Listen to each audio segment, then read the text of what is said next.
Uma maneira legal de a gente pensar as disciplinas espirituais é que, por meio da prática da disciplina, nós estamos criando novos hábitos.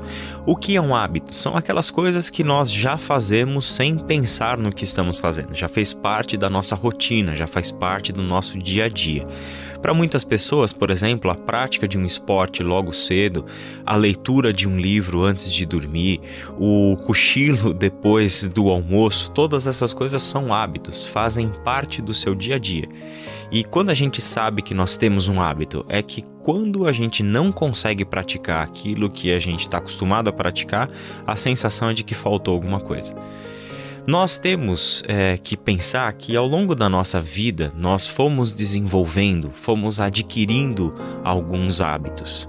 A nossa geração, por exemplo, é uma geração que tem um hábito praticamente que universal, a utilização dos smartphones. E a utilização dos smartphones para principalmente acesso às redes sociais. Facebook, YouTube ou Instagram são redes sociais que o tempo todo estão sendo acessadas pelas pessoas, de modo que muitas dessas pessoas nem têm tanta noção de quanto tempo por dia elas perdem utilizando redes sociais. Isso é um hábito que foi adquirido. E nós sabemos que esse hábito, se não for regrado, se não for colocado limites para os nossos acessos às redes sociais, nós nos tornaremos pessoas ansiosas, que consomem informação banal demais, que são suscetíveis a falsas informações veiculadas em redes sociais, que estamos nos deixando conduzir por tudo aquilo que nós temos consumido de informação em redes sociais.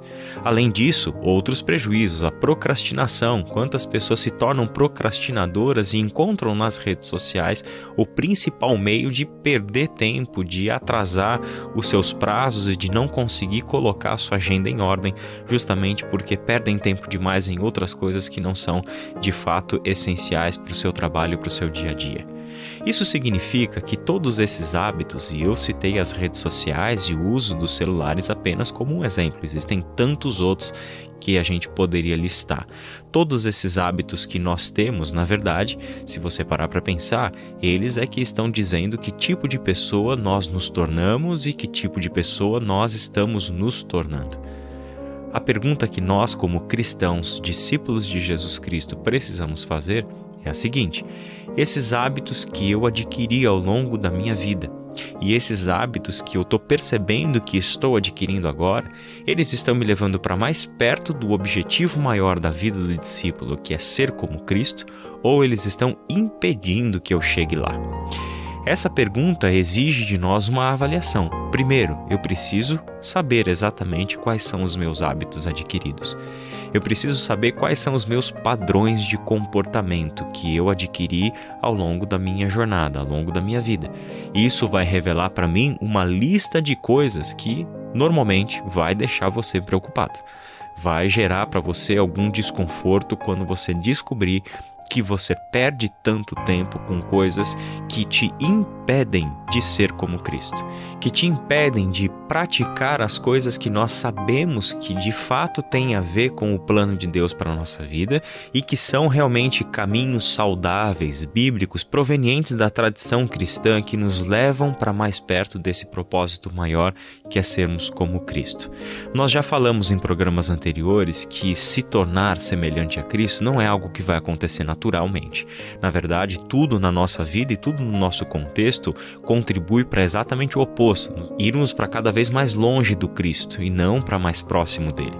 Significa que nós precisamos tomar ações práticas, medidas drásticas na nossa vida para que a gente vire esse jogo e que se torne para nós um hábito buscar as coisas que nos levam para mais perto de Cristo Jesus.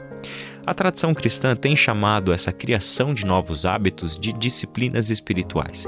É por meio do exercício dessas disciplinas espirituais, como por exemplo, a leitura, a meditação, a oração, o silêncio, o jejum, a contemplação, a solitude, a comunhão, a celebração e outras disciplinas que nós poderíamos listar aqui, são práticas que nós vamos ir colocando no nosso dia a dia, na nossa agenda diária, e por meio da prática dessas disciplinas é que vamos substituindo os hábitos antigos e nocivos por hábitos novos que nos levam para mais perto daquele que deve ser o nosso objetivo de vida, ser como Cristo. Não se engane, você, assim como eu, todos nós, temos um conjunto de hábitos na nossa vida que são obstáculos, barreiras para sermos como Cristo. Agora, nós precisamos conscientemente, de uma forma muito equilibrada e focada, substituir essas antigas práticas por práticas renovadas, por hábitos que nos levam para mais perto do nosso Senhor Jesus Cristo. Que Deus te abençoe.